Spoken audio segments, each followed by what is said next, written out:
Welcome to New Realities. My name is Alan Steinfeld. Each week I like to bring the people that are evolving our culture to a conscious level, to an integrated level, to a connection back to who we really are, which is our divine connection. And each week I try to find people that are applying that sort of connection in different fields of our life.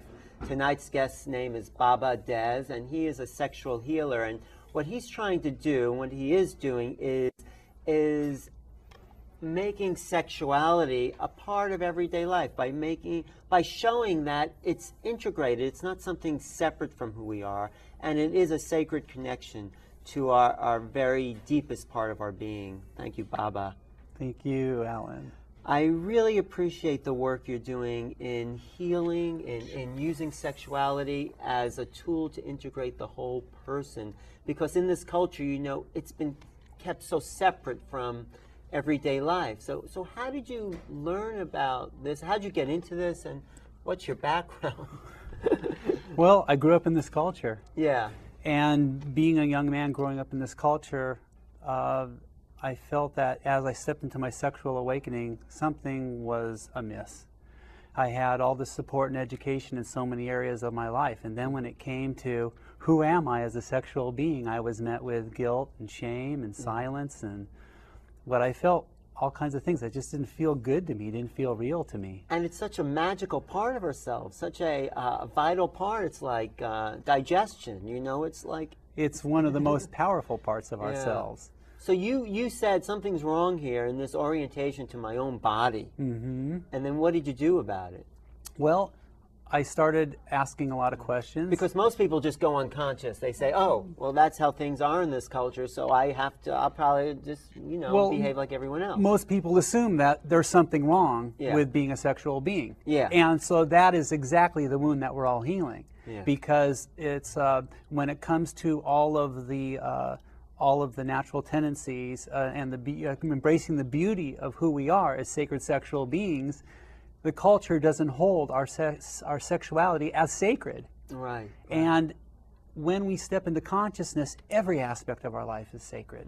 So how do we bring that kind of consciousness and that kind of sacredness to one of the most important aspects of being a human being? Yeah, it's so strange that we're so disconnected. We're taught, it's actually some kind of plot by the culture to keep us separate, or religion anyway. Some people feel that actually there was a plot or is a plot, and perhaps earlier on there actually was a plot. I know that right now the Da Vinci Code has come out, and a lot of people have read that book and have seen that movie. Yeah. And that's about how in the 3rd century Pope Constantine basically rewrote the Bible and created a power structure to empower the church and create stability in the nation, in the whole empire. And the power of the church, And the power of the church. And what it was about was empowering that, and then separating people from their power and their passion and all the things that they would need to be fully functional, independent beings. And then calling it the original sin. I mean, isn't that the most absurd thing? Well, there's all of that, and so it goes deeper and deeper and deeper. And so Christ was set up and rewritten as this celibate, alone person who was immaculately conceived and all this other stuff, and yet what we realize and what we've known for thousands of years as in the secret teachings is that he was very much in a relationship with Mary Magdalene, and that she was his beloved. And that together they were tantric priest and priestess. Right, and it even goes further back to, well, I was talking to this previous guest about the myth of Osiris and Isis. Sure. I mean, the Egyptian culture where they came together to form this holy union of male and female, yin and yang. So we have all these archetypes. Yeah. And then as young men and young women in this culture, we grow up and we all role model men and women in our lives. Role model this dysfunctional men and women, is that what you mean? Well, whatever it is, there's the functional and the dysfunctional. It is what it is. Okay. And what I realized is that I felt like there was really no one to turn to really get an accurate idea of what it is to be a healthy man on this planet, what it is to be a healthy woman. There were bits and pieces that what I've been doing is pulling those bits and pieces together with the intention of becoming the most beautiful being I can possibly be, and supporting other people to step into their beauty and their power. So who did you look for to model? What did you do to create this for yourself? Well, of course, there are the archetypes. So, of course, there's the Christ, there's the Buddha, there's Kuan Yin, there's all these different archetypes, and then there's bits and pieces of our humanity of where people show up in their best. What about a sexual model? What kind of form of male sexuality were you able to see that's out there in the culture that we can model, or that people in a healthy way? Of having this misconception that the power lives here. Right. Right, and the power then, that this is just like the steering wheel for this great other feeling being that we really are. Of the true power, not the pseudo power that we bought into and been fooled into believing is real. So this is, it sounds great, it's a great theory, so how do you actually live that and work with people in practice? Well, what happens is, first of all, I feel like I've had to recognize and reclaim my own inner feminine, or my own divine feminine. In how? My emotional body, my ability to feel and sense very deeply, to be able to reclaim the judged emotions of anger and rage and sadness and grief. And as I've felt and touched and reclaimed those aspects of my emotional body, what's happened is I found that my bliss and my joy and my excitement and my love has expanded and deepened exponentially. So how does that fit into sexuality? Or maybe that's a silly question, but because it may be so intricately connected to sexuality, but how do you see it fitting? Well, sexuality and love, and merging our sexuality with our love and our caring with another being and making that a sacred act, what happens is there's so much passion and so much love and so much depth of feeling in the lovemaking experience, or I should say there can be, because we also know that sex can be very shallow. And very disconnected, very escape, and used as a drug, basically. And a manipulation, and even a way to hurt people. Right. So it's all those things that it's become in this culture. Sure. So we have to heal the whole sexual orientation, I guess. In healing the whole sexual orientation, what happens is first we start by reclaiming our emotional bodies, because if we're not able to feel what's good and what's bad, and what the truth is, and what truly supports us as beings in our power, and expresses divine or expresses beauty, if we're not able to feel, we're not able to make choices. Right. So you work with women sometimes that have been sexually abused, let's say. So how do you get them to then loosen up and well, first, I guess, heal the trauma, because something's been inflicted that's traumatic and held in the body as tension and distancing from their own sexuality. How do you get in there, help them open up and heal that? Well, in any trauma or any abuse, what happens is when the event actually occurred, there was an intensity of feelings and emotions that were so intense that they weren't able to feel those fully. So there was a disconnect that happened, a disassociation. And so what happens is, to be able to go in and reclaim their emotional bodies, that event needs to be addressed and touched on again. So they have to go back and feel it. They have to go, and they're only going to feel it. The emotional body, or the divine feminine, is only really going to be able to come forward if she feels safe, if she feels witnessed, and if she feels without judgment, and if there's spaciousness for her to be able to do that. So what happens is, in that place of holding that space for her and embodying the divine masculine, giving her a reference point for what that is, because ultimately, as a guide, my interest is to supporting people in their own power. And for them to own their own aspects, so that they can actually take themselves through their darkest places and witness themselves. And so I witness them. You witness them, and then would there be a sexual connection there physically? You know, there can be, and usually in cases of abuse or extreme abuse, not for a long time. Because it's not appropriate. What happens is, it's not appropriate, I don't feel it's appropriate for me to engage sexually with anyone until they're mature enough to have a mature sexual engagement, and that is very rare. It's rare, because most men and women haven't embraced these divine aspects of themselves. Would that what you would call maturing? So they touch... To have the full body presence. In other words, energetically, to be able to feel when someone is present enough to be present in their own bodies, in their own hearts, in their own bellies. Because when you move with someone like that,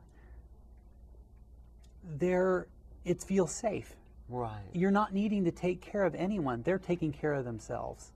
It's so easy to go unconscious in sexually. You know, it's just so easy to forget and disconnect and say, "Oh, that feels good." You know, it's like, how do we remember? How do we? Well, it's been conditioned. Right. It's a conditioned response. I know as a young man, one of the things that happened when I stepped into my sexual awakening, I wanted human experience. And what most young men in this culture bonded with was imagery. And instead of an actual human experience. And today we see so much bonding with pornography and information and the internet. It's like, what about a real human experience? Living, breathing flesh. Exactly. Yeah. And then there's that whole aspect of in honoring and embracing my own inner feminine or my emotional body.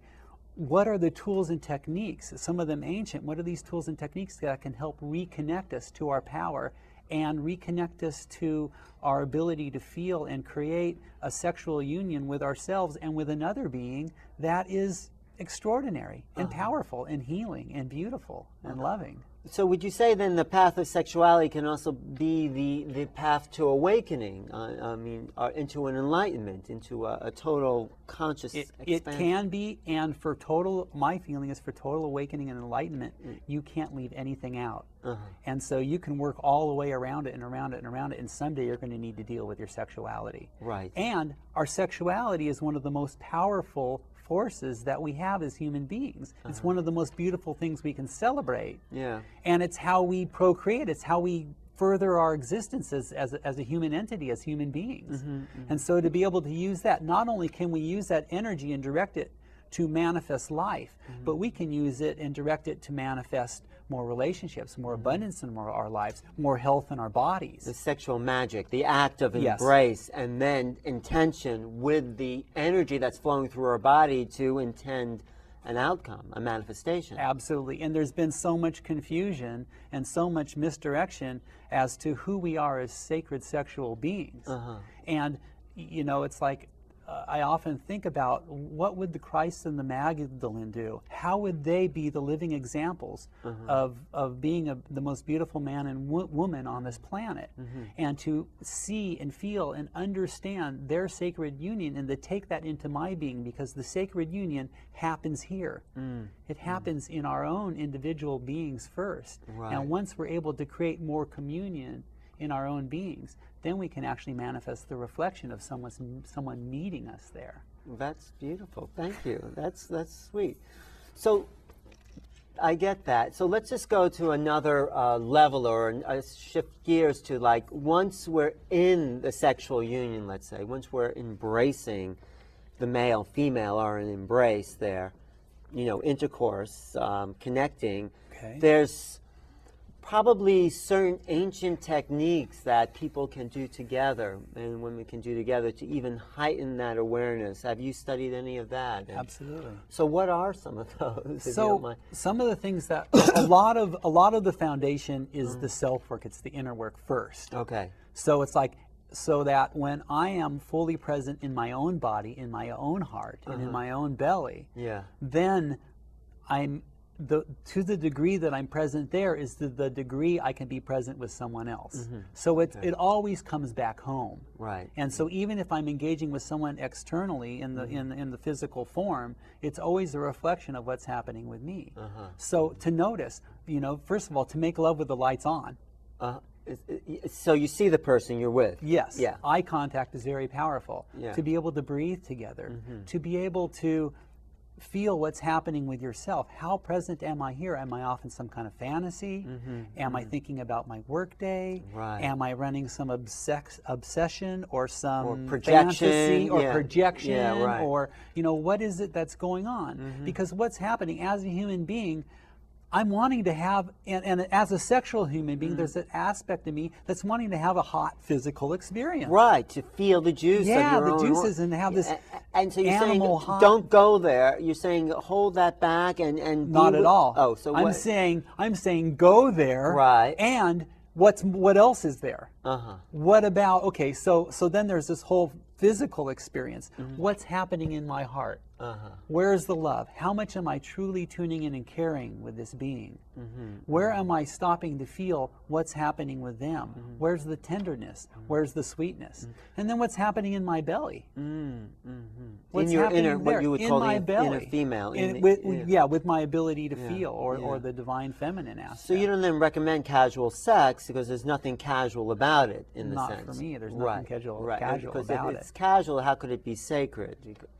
I mean, exactly. Right. And as a man, taking full responsibility for who I am, one of the things we learn is that my lingam, which is the penis, the phallus, the sacred object. My lingam is a sacred object. Yeah. It's a sacred tool of love and light and healing, and it penetrates. Just and like it the penetrates womb. darkness. Just like the womb is a sacred space. It is a temple. Yeah. And oftentimes when I work with women of all ages, I let them know that this is your temple. Right. And no one enters your temple without your permission. Right. And no one enters your temple without full presence and honor and respect.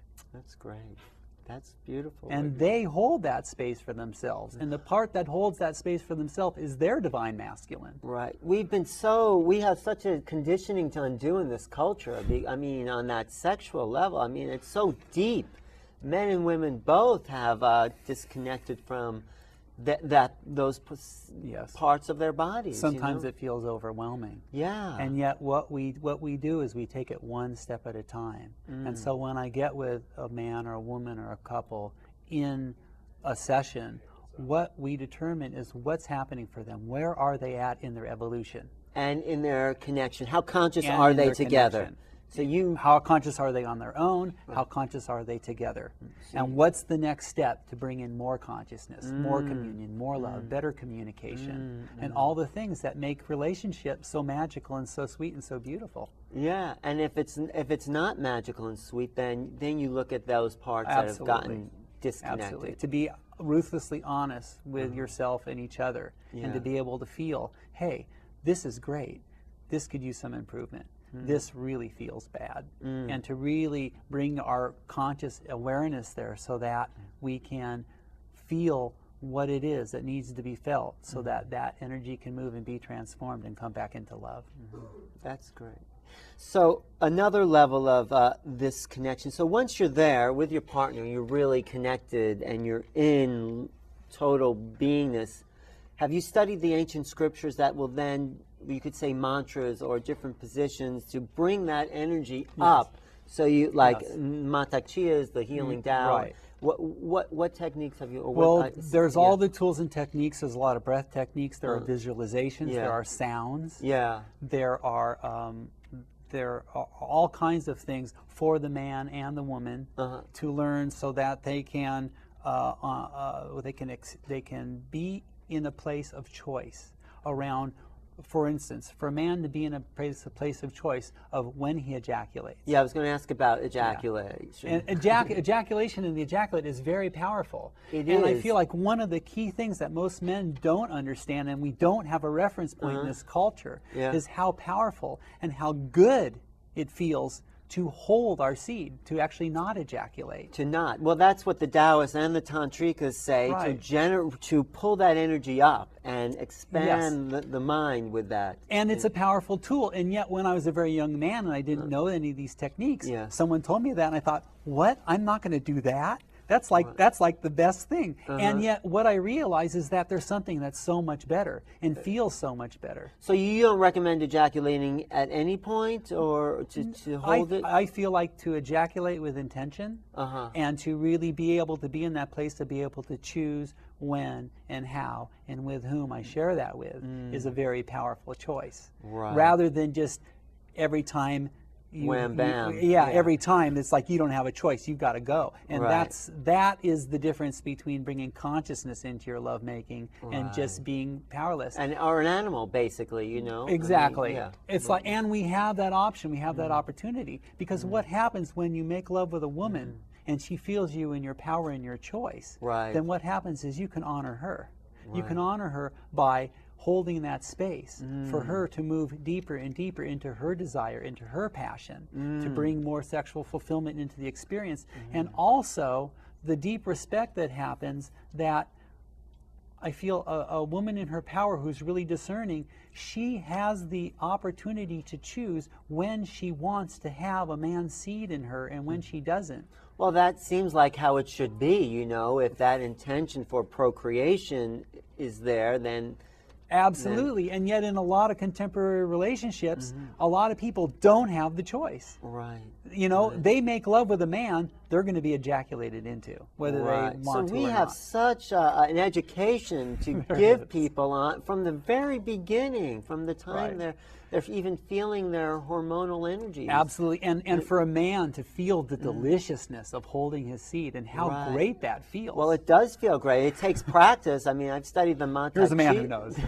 Yeah, and it comes down to, am I going for an ego pleasure, or am I holding for something else to happen, for my disconnection from the ego so I can hold a greater space? That's the depth. That's always comes down to how conscious or unconscious I am. The deepening love. That's the deepening love. So have you studied techniques as well to circulate that? Absolutely. Because I think that's the hardest thing for men, is to stay in control of that, just wanting to let go. I like to call it staying in choice. Yeah. Because what happens is, like, when you really feel your heart's desire and you feel your emotional body's desire, what happens is, and you learn that there is a choice and that there is an opportunity. Then what happens is I feel like I move more out of control. In that life moves me and love moves me. Life moves through you. Moves through and me. The mind, and the mind lets go, because then I know when it's appropriate and when it's not appropriate to share my ejaculate. So any keys for men in the audience, if you want to just give them a tip? I mean, technically. Okay, technically I feel like an important key would be, first of all, for men and women. Yeah. Self-pleasure. Release the guilt, shame, and fear around self-pleasuring. Self-pleasuring is one of the most beautiful things we can share and give to ourselves. And to do that with presence and love. And it's not about self-pleasuring and having some big fantasy. It's about self-pleasuring and calling in your divine self. As if you're a man, call in your divine feminine aspect. What would you be as a woman? And learn to make love with your own inner feminine. Right, and for men to hold the ejaculate. Right, so breathing. Right, breathing. To bring more awareness to the PC muscles, those muscles that you can know your own physiology, basically. Know your own physiology. There's a lot of great books. Like you mentioned, Montauk Chia, his multi-orgasmic male. Great book. It reminds me of that Woody Allen joke where he's in bed with this woman. The woman said, "Wow, you were great. How'd you get to be so good?" And he goes, "I practice when I'm alone." So, thank you, Baba Des, for being a guest. Tell people your website that they can find you. It's www.babades.com, and we have a beautiful space in Arizona, and we come out here to New York City and do workshops from time to time. And so please take a look at the website and read more about the work and how it's done and what we do. And there's training for dakas and dakinis. That's men and women who do this work. And I feel like there's a huge wave of consciousness that's coming, and we need more people to support people to learn how to step into their power and their beauty as sacred sexual beings. Thank you. This has been great, and it's so valuable. It's such a key to transforming this culture. It really is. It's one of the basic building blocks. It is. It's where we all come from. Yeah. So I'm Alan Steinfeld. If you've liked what you've heard here or have comments about this show, please call me at 212-473-6388 or email me at newrealities@earthlink.net. You can check out my website at www.newrealitiestv.com. And I'm going to have a lot more exciting guests coming up this season, so thank you for tuning in. I want to thank my guest, Baba Des, and all the beautiful things you're doing here. Thank you, everyone, for making a difference. Thank you. See you next time.